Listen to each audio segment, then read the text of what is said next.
As I said, I promised I would do a video on how to keep your feet warm. This is one of the things I hear as the biggest complaint from all my buddies. They could keep their chest and head and back and legs warm, no problem. When it comes to their feet, you see a bunch of wussies leave the woods early. And there's a few different ways we have to consider. One is walking, and the other one is sitting. Totally two different things, kind of like skiing. You can be skiing and your feet will warm all day in 10 degrees because you're moving. Hunting's going to be different. We'll talk about, each boot and how socks pair up with those boots and the best way to keep them warm. We're going to start out with the walking boots, okay? If you look over here, this is a pair of my walking boots. These are Crispies. I think they're Laponia Crispies. Here's Mindel or Mendel's, full leather boot. I use these boots to elk hunt and moose hunt with a gator on top. You can see they're not that high, but they are waterproof.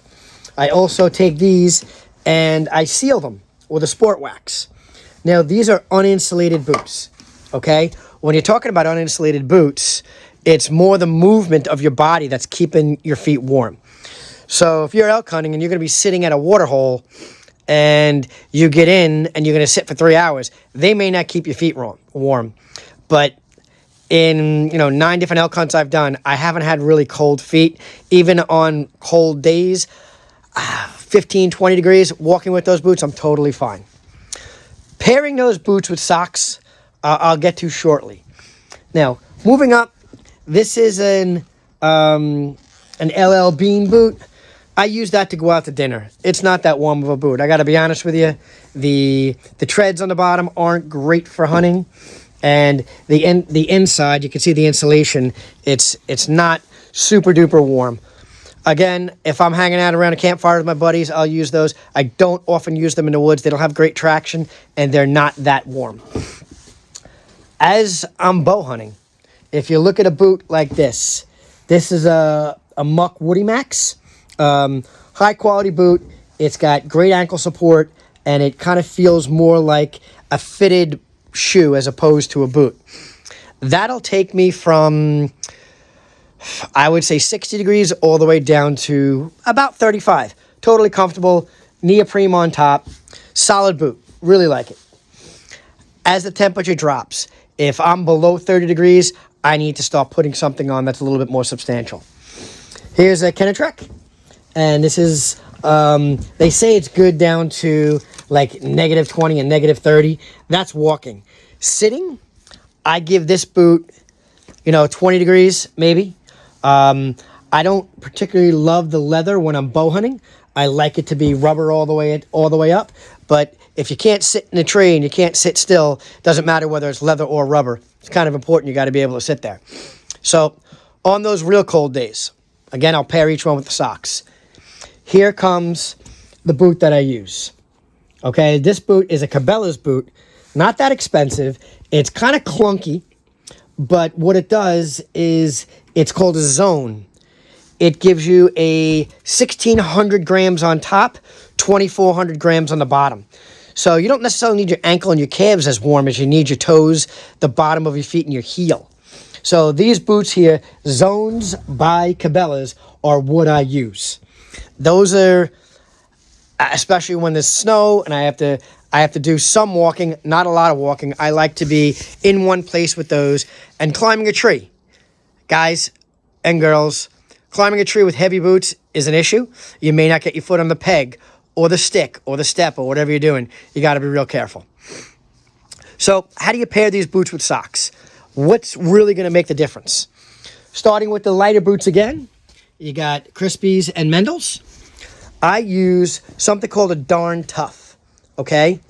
These are merino wool socks, and they have a padded heel and a padded toe.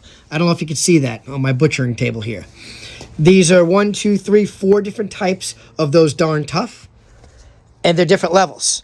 When you go online, you can find out which one you're going to want to use depending on how extraneous of an activity you're going to do. But the fact that it's got a padded heel and a padded toe, it stops blisters. When you're walking, if you wear the wrong sock, you might get blisters. You'll get heel lift in your boot, and cotton socks are no good. Cotton socks are going to cause you to get blisters, and that's going to shorten your hunt. Within 2 days of hiking, you're not going to be worried about cold feet anymore. You're going to be worried about blistered up feet. And you're going to be either sitting back in the cabin or stuck in a water hole where you can't run and gun against those, for those giant elk. So, again, I like the Darn Tough. I have heavy weights here. I have light weights here, depending on what I'm doing in the temperature. It might start out as 23 degrees in the morning, guys. By the afternoon, it might be 80. So I try to dress for somewhere in between of maybe 45 to 55. That would give me the medium weight sock. Now, this is one of the most important things I bring with me on hunts. I bring about 6 pairs. I bring a pair per day. May not use them, but I always bring a pair per day. Getting to the sitting still now. You're archery hunting. You're sitting in a tree. My lightest pair of socks here is a Cabela's lightweight. They're comfortable. That's good. Anywhere from 70 degrees down to about 45, 50. Here comes another pair, which takes me 45, 50 down to about 35. They're decent. I'm not really walking around too much in them. They slide around. If you've ever had a sock slide down your ankle, drives you crazy. Here comes the Mac Daddy. This is a sock that I absolutely love. It's probably 30 years old. It's a solid wool. I don't even remember where I got them. I think I got them in an Army surplus store. But when it's freezing cold, I wear these solid wool with this boot. And everyone's trying to talk about all this new high tech and all this other stuff. I go for straight wool, and I never wear 2 pairs of socks. Some guys wear liners and things like that. I've tried it, but for me, it really doesn't help. The single pair of socks and wool is the only item, or only fabric, I should say, that keeps you warm when it's wet. So if you're hiking and your feet sweat, that sock will stay warm when it's wet. If you're dealing with some other synthetic fiber, it's not going to do that. I do have one other trick up my sleeve.